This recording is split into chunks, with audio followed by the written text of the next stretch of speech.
Pasamos a la exposición central del foro Mujeres, a cargo de Silvia Loli, responsable del programa de género de la Municipalidad de Lima. Muy buenas noches casi a todas, a todos.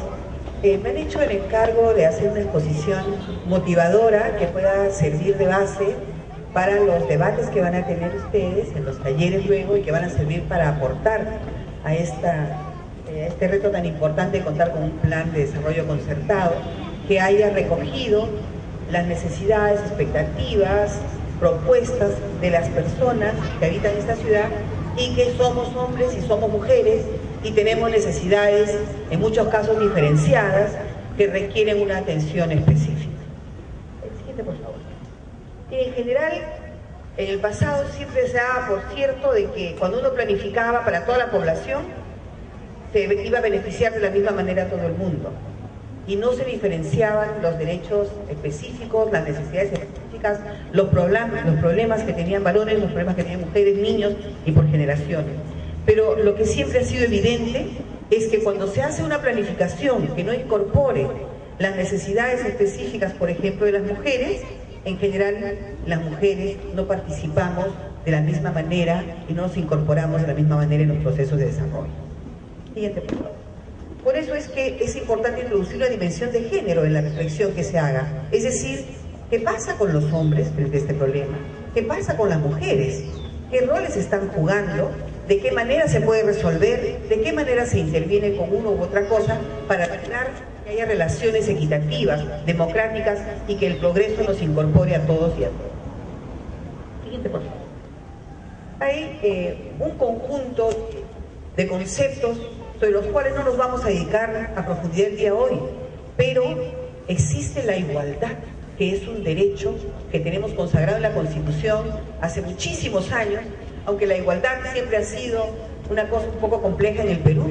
Acá en el Perú, de nuestra historia, una vez que nos independizamos, la primera Constitución peruana decía que todos éramos iguales, ¿no? Y sin embargo, teníamos esclavos hasta 1853 y teníamos a los indígenas pagando un tributo por vivir en este territorio, un impuesto, y las mujeres estaban sujetas a la dominación masculina de acuerdo a la ley que decía el marido era el jefe, él es el que manda, pone el apellido, dispone los bienes, dispone sobre todo.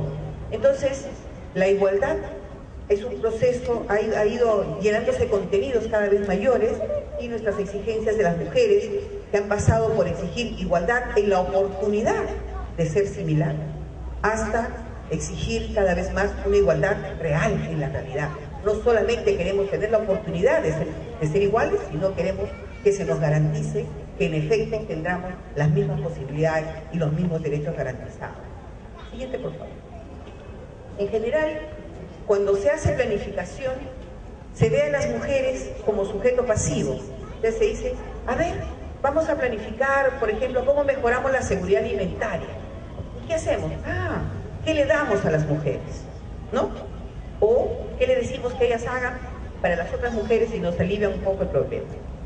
Pero desde nuestras propuestas, lo que nosotros queremos es que se asuma desde el comienzo que las mujeres somos ciudadanas plenas, con sumos derechos y tenemos capacidad de razonamiento y de transformar las relaciones sociales a través de nuestras propuestas y de nuestras acciones. Ese es el enfoque con el que nosotros estamos trabajando desde la municipalidad y con la exigencia de que entonces planes como este que se están impulsando incorporen en efecto las necesidades de las mujeres hacia una igualdad que se pueda concretar en la realidad, considerándola como personas con derechos humanos y no solamente como personas sobre las cuales hay que planificar o decirles qué cosa hacer.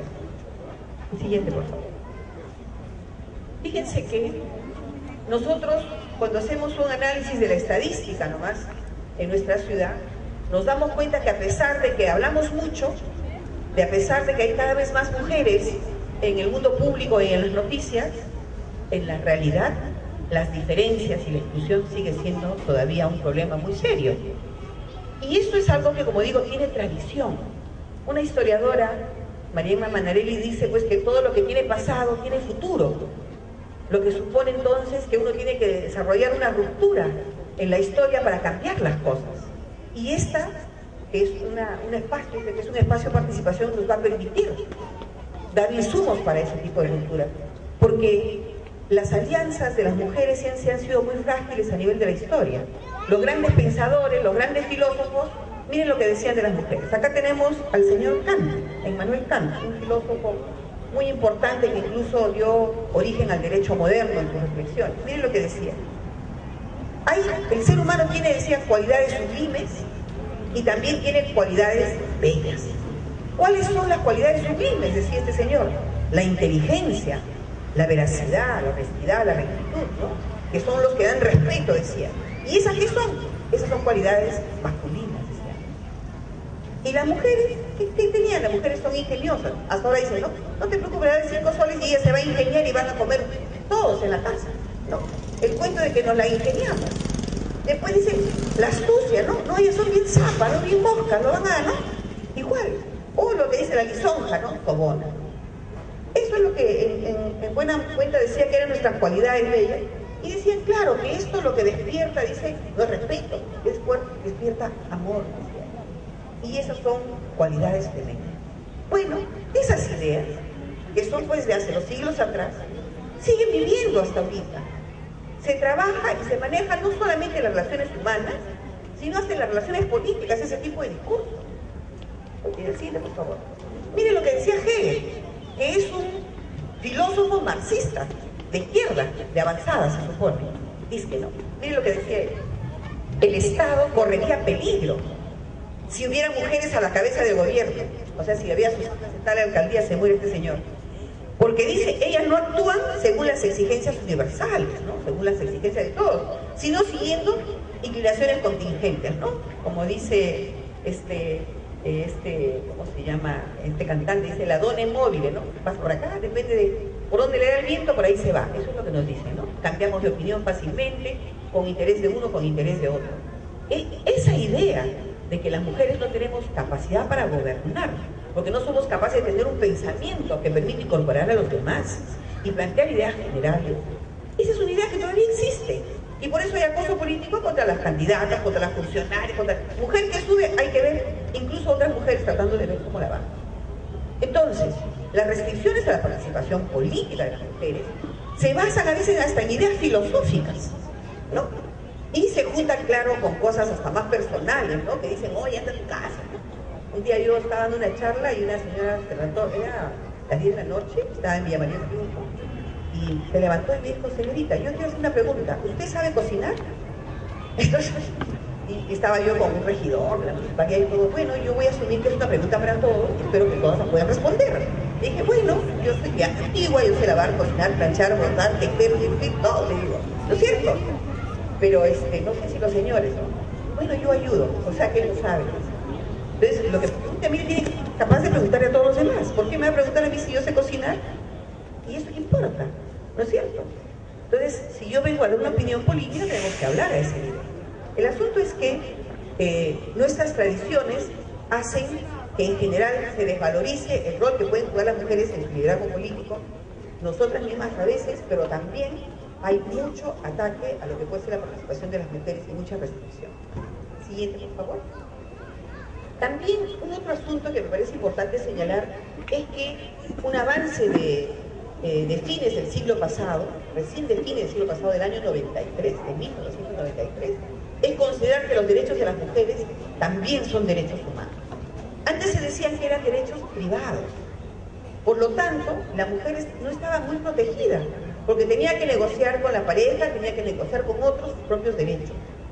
Ahora son derechos humanos y por lo tanto tenemos capacidad para exigirlos al Estado en todos sus niveles, incluido obviamente el gobierno regional y el gobierno municipal. ¿Ok? Y tenemos muchísimos derechos a la vida, a la integridad, a la privacidad, a la igualdad, al ejercicio de la sexualidad, una vida libre de violencia, ¿no?, a expresar las ideas. Hay un conjunto de derechos y de libertades que están marcados como nuestros también, que nos incorporan y sobre los cuales nosotros tenemos que reflexionar para ver si eso se garantiza o no con la inversión pública que se hace. Porque la diferencia entre un derecho privado y un derecho que me tiene que garantizar el Estado es que el Estado tiene que invertir para garantizar mi derecho. Entonces no basta que me digan, mira, tienes derecho a una vida libre de violencia. Ya pues, pero ¿dónde está tu servicio si me pegan? ¿Dónde está la campaña de prevención que estás haciendo?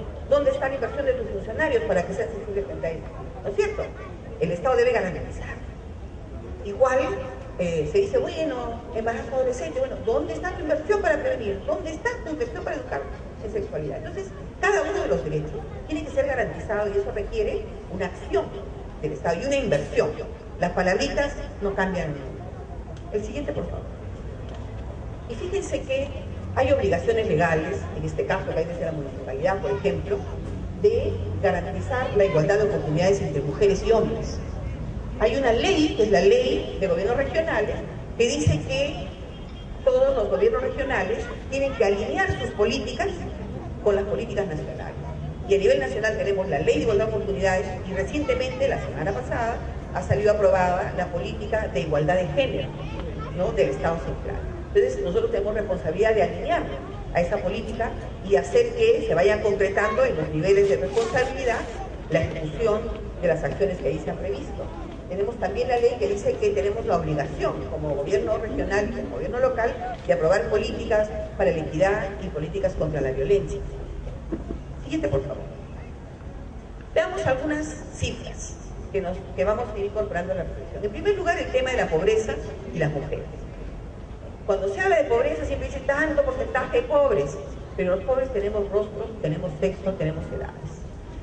Y se calcula que a nivel mundial 7 de cada 10 personas pobres son mujeres y 8 de cada 10 personas pobres de menos de 20 años son niños, niñas. ¿No es cierto? Entonces no es que todos somos pobres igualitos. Incluso dentro de la misma casa todos decimos, no, todos estamos pobres, pero no es cierto.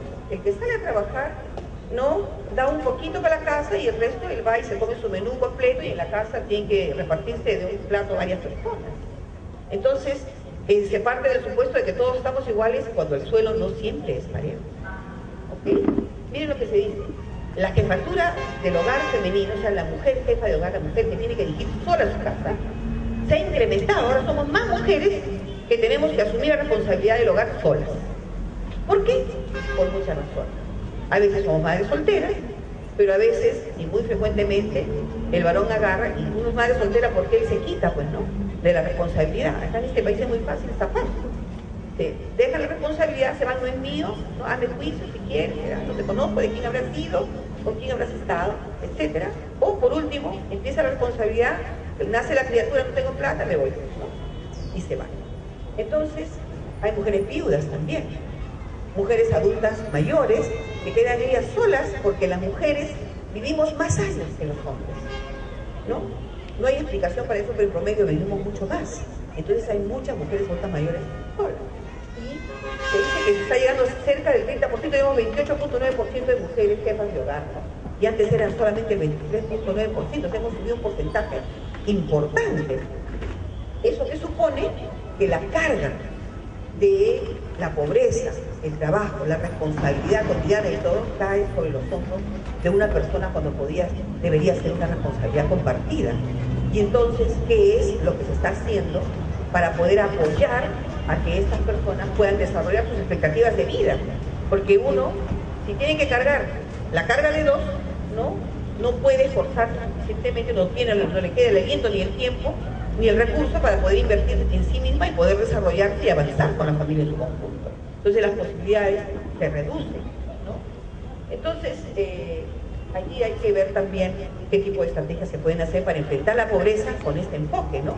La pobreza de las mujeres, la pobreza de las jefas de hogar. Siguiente, por favor. Aquí hay una información que es producida por el Ministerio Público, o sea, por la Fiscalía.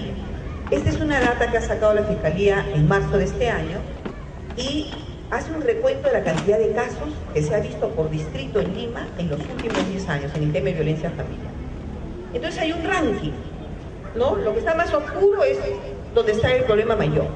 Bueno, el problema mayor se lo lleva siempre de encuentro Lima Cercado, donde prácticamente no ha habido inversión en los últimos 10, 15 años para enfrentar la violencia hacia mujeres, ¿no? Ustedes saben que la municipalidad no tenía nada, ni políticas, ni servicios, ni recursos, nada. O sea, las mujeres no han existido en una agenda en la que habían pistas nomás, pues, y veredas, no personas, ¿no? Miren lo que dice. Bueno, el Cercado de Lima tiene el 17.4% de las denuncias y el Cercado de Lima tiene solamente el 4.5% de la población.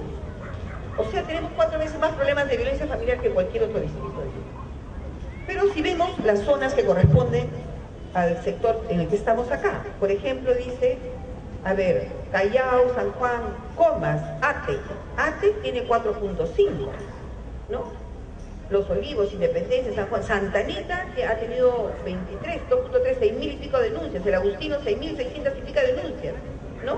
Entonces uno puede ir sumando, y si hacemos un consolidado del cono oeste, nos vamos a dar cuenta pues que San Juan del Lurigancho es el que se lleva y arrastra con todos ustedes. Si sumamos San Juan con toda esta zona, nos damos cuenta porque es un bloque muy importante de problemática en materia de violencia. Bien, estos son datos de violación sexual, delitos contra la libertad sexual. Bueno, la estructura es similar, con la diferencia que en el caso del Cercado de Lima es mayor la violación sexual todavía que la violencia familiar. Tiene que ver con todos los problemas de intimidad, ¿no? Y nuevamente acá San Juan del Lurigancho está encabezando, Ate, ¿no? El Agustino entra entre los 10 primeros con problemas de violencia sexual. ¿Okay? Y claro, esto es una data que nos puede servir a nosotros para darnos cuenta que el problema en esta zona también es muy apremiante y se requiere una inversión especial. Siguiente, por favor. Y cuando uno hace un análisis de quién agrede a quién, ¿cuál es la información? El 93% de las víctimas de delitos contra la libertad sexual son mujeres. O sea, es un problema que no es la violación así, es un problema que impacta y afecta desproporcionadamente a las mujeres. ¿Y quiénes son los principales agresores? El 98% son hombres. Entonces no es que todos los varones agredan a todas las mujeres, es un problema en el que está marcada la diferencia de género. Las víctimas son en su mayoría mujeres y los agresores son en su mayoría varones. Y eso que supone que hay que hacer una intervención para que las cosas no queden así. Sucede pues que las mujeres somos vistas como un objeto sexual, ¿no? Uno pasa por la calle, la manosea, porque bueno, como si fuera, y no puede hacer nada, ¿no? Y de estas violaciones, de cada 100 violaciones, solamente 2 se sentencian con condena. 2. Y esas 2 son generalmente de niños de menores de edad con las que ha sido posible una mejor prueba. Las demás estamos muy indefensas. Entonces, ¿cuál es la inversión que se tiene que hacer para que las mujeres puedan realmente disfrutar de su derecho a la libertad sexual que está garantizada inclusive por el Código Penal, ¿no? A decidir con quién, qué, cómo, dónde, etcétera, ¿no? Que tiene que ver con una parte íntima de nuestra vida, pero además que incide en nuestra salud, en nuestra capacidad reproductiva, en otras cosas, porque una violación usualmente está acompañada o de embarazo no deseado, de infección de transmisión sexual, de VIH-Sida y hasta de cáncer. Ustedes saben que el papiloma humano, el cáncer al útero, es una enfermedad de transmisión sexual transmitida por los hombres a las mujeres, que van y pican por un lado, pongan enfermo y lo llevan a otro lado, ¿no es cierto? Entonces, eso de que hay tanto cáncer femenino tiene que ver también con la cantidad de adulterios que hay y que a veces no se quiere decir las cosas por su nombre. Entonces, todo el cuidado de nuestra salud tiene que ver con esto, y eso supone también acciones en materia de salud reproductiva, educación sexual, protección para la salud de las mujeres, para la vida de las mujeres. El siguiente, por favor. Estas son cifras de feminicidio, mujeres asesinadas, ¿no? O con tentativa de asesinado. Fíjense que Ate está en el segundo puesto. 4 mujeres asesinadas, 3 muertas, 1 con tentativa. Chaclacayo también tiene 1, ¿no? Y uno puede seguir bajando en la lista. San Juan del Lurigancho, 12 personas asesinadas, ¿no? Santa Anita, 3 personas, ¿no? Entonces, claro, ahí estamos hablando, cuando uno habla de la vida de las personas es fatal hablar de cifras, porque la vida de una persona no tiene por qué ser gasto, ¿no? Y sobre todo, sigue habiendo, el marido dice, yo, si tú me denuncias te mato, va a denunciar y la mata. ¿Qué nivel de protección? Una responsabilidad que tienen los estados es respetar los derechos. La otra es la obligación de cuidado. Pero la última es la obligación de protección. El Estado tiene la responsabilidad de protegernos. ¿Y eso qué supone? Generar leyes que realmente funcionen y espacios donde si hay alguien que está en peligro pueda acudir. Y esa es una responsabilidad que la legislación ha dado también para las municipalidades. ¿Ok? El siguiente, por favor. Esta es una encuesta del uso del tiempo que se hizo en el año 2010 y que lo que hace es analizar a qué dedican su tiempo las mujeres y a qué dedican su tiempo los hombres. Miren lo que dice. Actividad remunerada. El azul más oscuro son los hombres y el celeste las mujeres, ¿no? Los hombres dedican 50 horas con 38 minutos a la semana a una actividad donde les pagan plata. Las mujeres solamente 36 horas. Entonces, ya de plano, aunque nos pagaran la misma cantidad de plata, ya estamos teniendo menos plata, porque estamos dedicando menos tiempo a obtener recursos económicos. Y miren la actividad doméstica donde no hay plata, ¿no? Los hombres le dedican 15 horas y las mujeres casi 40 horas. 23 horas y 35 minutos más por semana que los hombres a la tarea donde no nos pagan a veces ni las gracias. Nos tiran hasta con el plato porque está fea la comida. Entonces, esa diferencia, ¿qué nos está señalando? Que hay que cambiar la distribución de las tareas. Miren lo que dice, actividad no doméstica o personal. Allí más o menos las horas son las mismas, ¿no? O sea, hay que lavarse, bañarse, etc. Pero la dedicación económica, o sea, no producimos plata. Nos rajamos y no producimos, ¿no? Y, sin embargo, estamos encargados de un conjunto de tareas. El siguiente, por favor, que también es el tiempo. Miren lo que dice, el promedio de horas por semana dependiendo del nivel de educación. Porque una cosa que siempre se ha señalado es que cuanto más, el mejor preservativo, dice, el mejor mecanismo de protección de control de la natalidad es la educación. Cuando la persona va adquiriendo mayor nivel de educación, va postergando la maternidad. Pero también la protege de otras cosas. Miren lo que dice acá. Cuando las personas que tienen sin nivel, o sea, no tienen, son analfabetas o educación inicial o primaria, le dedican a la tarea del hogar 45 horas. O sea, están metidas en la casa, cocinando, lavando, bordando, ¿no? Mientras que, bueno, en el caso de los varones siguen produciendo hacia afuera, ¿no? Si es que hay secundaria, baja un poco el tiempo de dedicación, ya se pueden recursear con algo más, pero en general, incluso hasta la gente que está con educación superior, tiene 28 horas y media de trabajo doméstico no remunerado. Aquí la diferencia central está en que las mujeres que tienen menos educación se dedican más tiempo a las tareas del hogar. O sea, no tienen recursos, no tienen habilidades para meterse al mercado productivo, ¿no es cierto? Para salir a producir algo más plata. Y su dependencia es mayor. Y cuando hay mayor dependencia, más violencia, más restricciones, abusos de todo tipo, ¿no es cierto? Más sumisión. El siguiente, por favor. Aquí se dice, ¿qué tipo de tareas domésticas hacen las mujeres? Mire lo que dice.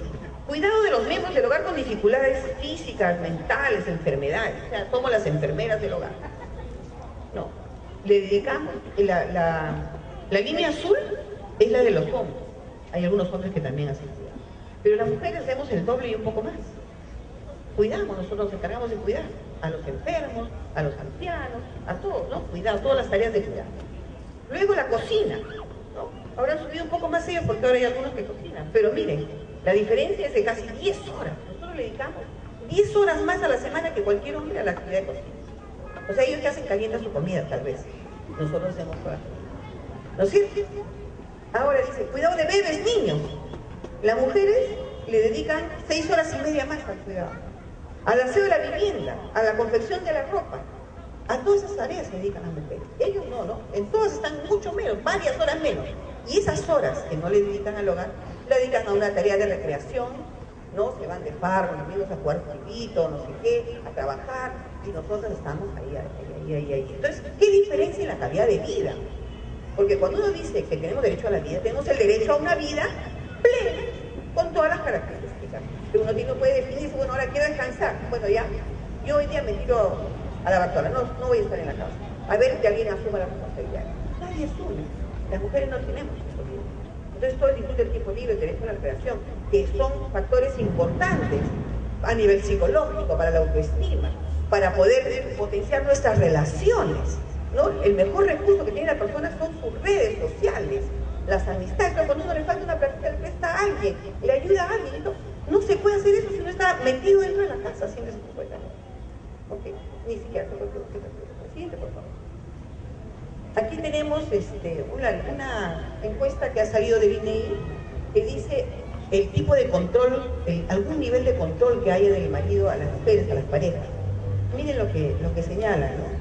Que hay un enorme control según la característica. Dice, por ejemplo, en la zona urbana, el control es del 65%. 65 de cada 100 mujeres sienten que su pareja le controla. ¿A dónde has ido? ¿Qué cosas has hecho? ¿Por qué no has venido? ¿En qué has gastado la plata? ¿A quién has llamado por teléfono? ¿No? ¿Por qué le estás mirando a ese tipo? No bailes con esta persona, etcétera, etcétera. ¿Por qué te cortaba el pelo? ¿No es cierto? Hay un manera. ¿El pantalón apretado? ¿Por qué en lugar de comprar el zapato para el chico te has comprado para ti tu hincha? Entonces, ese tipo de cosas son acciones de control que están haciendo sentir que la mujer es inferior, que tiene que rendir cuentas a alguien, ¿no? Eso lo dice el poder se ejerce, ¿no? Y miren, de acuerdo a la edad, el drama es terrible. Desde los 15 años, 66, 66, 63, todo el mundo hasta el adulto mayor, todos. O sea, cualquier esa le da a la mujer, a partir de los 15 años que empieza ya a tener un perfil reproductivo, empieza alguien a mandarle, el enamoradito, ¿no? No quiero que salga, no llame, le controla por el celular, por todos lados. Entonces, estos mecanismos de control son mecanismos de control y de dominación, que se llama estrategia de dominación y está asociada al recorte de posibilidades de las mujeres. ¿Sí? Y miren, no importa si sea divorciada, porque miren la terrible desdicha, ¿no? Las divorciadas, separadas y hasta las viudas, 81% de dominación. Entonces, los ex famosos, ¿no? Son las que matan a las mujeres porque ellas se quieren conseguir a alguien o lo que fuera. No basta ni siquiera separarse ni divorciarse, porque siguen atrás, ¿no? Entonces uno cree que se sacó el control y sin embargo el control se trata de aumentar porque como está uno más lejos, se abusa. ¿Ok? Entonces los riesgos de vivir violencia, recorte de derechos son muy altos. Esa es la situación en la que estamos, esto lo dice data de este año, data oficial, ¿no? No es de la municipalidad, esto es del INEI. El siguiente, por favor. Y aquí dice violencia física bajo efecto de alcohol, de drogas. Bueno, ya vemos pues que cuando hay en la zona urbana, en la zona urbana estamos hablando de 52.4% más o menos. Y en la zona rural, por nivel de educación, nuevamente, de educación nos protege. Las personas sin educación tienen agresiones hasta en un 70%. ¿Ok? Entonces, ¿qué tenemos que hacer? Nosotros uno detecta esto y dice, ¿qué tenemos que hacer? Primero hay que sacar a las mujeres de las casas. Y hay que tratar de compartir las tareas del hogar. Segundo, hay que invertir en la educación de las mujeres, ¿no es cierto? Tercero, hay que darles mecanismos para que puedan obtener recursos, autonomía, mejorar la autoestima. Hay que empoderar, decimos a las mujeres, porque no tienen poder, nos están controlando, todo el mundo nos vigila, ¿no? Cuando uno está chiquito, la mamá, el papá, no sé qué, cuando uno está el enamorado, cuando está casado, el marido, el ex, cuando está viejo, los hijos, todo el mundo. Entonces, no puede ser, ¿me entiendes? Eso tiene que cambiar. Y eso no cambia solamente con palabras. Eso requiere toda una estrategia de intervención. Entonces tenemos que nuestra sociedad en Lima, el año 2025, tenga una mayor equidad en las relaciones entre hombres y mujeres, haya mejorado sus oportunidades, tiene que desarrollar su conjunto de inversiones en estas esferas de preocupación, porque de lo contrario no pasa nada. El siguiente, por favor. Y aquí miren lo que dice. Tiempo transcurrido entre la unión o convivencia, o sea, desde que comienza la pareja, y el inicio de la violencia. ¿Cuándo comienza la violencia? Mire lo que dice. Dentro del primer año, mire, dice, menos de un año, o sea, apenas nomás, recién después de la luna de miel, el 24.6%, o sea, uno de cada 4 ya comenzó la violencia dentro del primer año. Y luego dentro de los 2 primeros años, el 41.5%. O sea, si uno suma las dos cosas, 6 de cada 10 ya empezaron con los tropicones los 2 primeros años de matrimonio. Y sigue, ¿no? Y sigue 3, 5, 6, nadie no se salva casi nadie. Porque es un problema muy extendido. El siguiente, por favor. Bueno, tenemos otro problema que tiene que ver con el embarazo adolescente, ¿no? En nuestro país, debido también a la legislación nacional y a las ideas que hay, el embarazo adolescente, en lugar de reducirse, se ha incrementado. ¿No es cierto? Y el embarazo tiene impacto no solamente en las mujeres adolescentes, sino en sus hijos. ¿Por qué? Porque si ellas no han terminado la secundaria, ya sabemos que tienen alto riesgo de dominación, de pobreza y todo lo demás, viven en situación de pobreza, la familia no las apoya, ella deriva en una situación de pobreza y dominación y se traslada a su generación siguiente, a los hijos que ella pueda tener, una situación de mayor precariedad. Entonces, si uno quiere hacer una inversión, tiene que invertir en todo lo que es educación, en prevención, y cuando ya se produjo el problema, también en algunos niveles de protección. Dice, mire, entre el 20 y 24 años, el 51% de las madres que trabajan tienen 20 y 24 años. O sea, las chicas comienzan jóvenes a trabajar. Y entre las mujeres menores de 20 años, el 37 de las que son madres trabajan, y el 32 no tiene hijos y trabaja. Bueno, aquí lo que podemos decir es que el 33% de las madres que trabajan no reciben ninguna remuneración. O sea, trabajan en su casa, trabajan ayudando a la tía, a alguien para que le den un platito de comida, no le dan ni un sueldo. ¿No es cierto? ¿Por qué? Porque tienen que cubrir las necesidades de hijos pequeños que ellas han tenido y no tienen los recursos, y no han tenido las capacidades, y no tienen el apoyo, ni las instancias políticas, y a veces ni siquiera el apoyo, ¿no? El siguiente, por favor. Igual, esto tiene que ver con jefatura del hogar adolescente. Dice el 43.4% de los hogares de menos de 20 años está a cargo de una mujer. De cada 10 hogares, 4 son adolescentes, están acá, son jefas. De cada 10 jefas de hogar, digamos, 4 son adolescentes, personas de menos de 20 años. Ya si una persona adulta tiene que tener esa responsabilidad, y es dura. Imaginen una persona que está comenzando, que no tiene recursos, no tiene acceso, no tiene formación, no tiene nada. Entonces allí hay importantes cosas que realizar también. El siguiente, por favor. El siguiente. Dice, solo el 35% de mujeres adolescentes utiliza o exige algún método anticonceptivo durante las relaciones sexuales. O sea, las chicas siguen creyendo los pajaritos a pesar de toda la información que hay. ¿Por qué? Porque no hay una educación sexual real, eficaz. En los colegios, los profesores se chupan de hablar del problema, ¿no? Las mamás le dicen a media, las chicas buscan algo en internet, y al final no se da una educación como corresponde. No hay un empoderamiento para la toma de decisiones, ¿no? Y por último, no hay uso de métodos que pueden proteger la sexualidad. Entonces acá no es un problema de que si deberían, no deberían, si tienen menos de 18, porque en el Perú es un delito tener relaciones sexuales antes de los 18 años. Se presume que hay relación sexual, se inicia proceso y todo, porque es una ley para otro planeta, no para acá. Acá en el Perú el inicio sexual está más temprano, y casi el 90 y tanto, 93, 94% de las personas de menos de 18 años ya se ha iniciado sexualmente. Entonces acá no es que me gusta o no me gusta, acá hay que enfrentar la realidad, y la realidad tiene resultados crudos y dolorosos. El siguiente, por favor.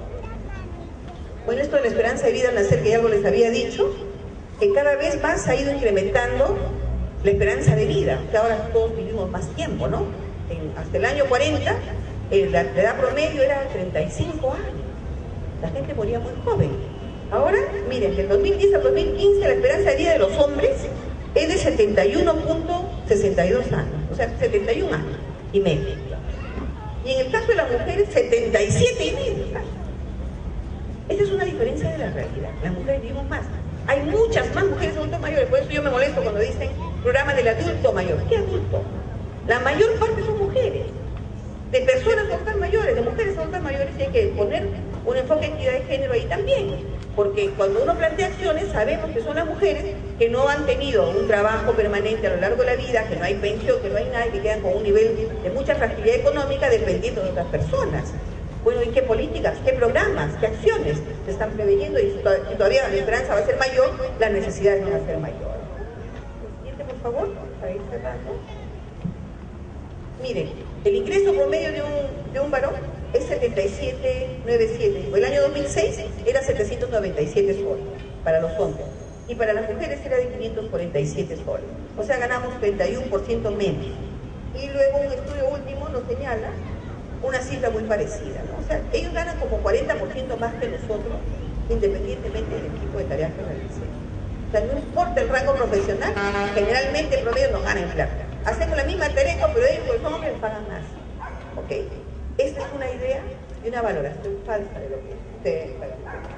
Siguiente, por favor. Ya está. Creo que con eso ya les he dado algunas ideas que les pueden servir en el taller. Muchísimas gracias. Bien, muchas gracias, Silvia. Con esta exposición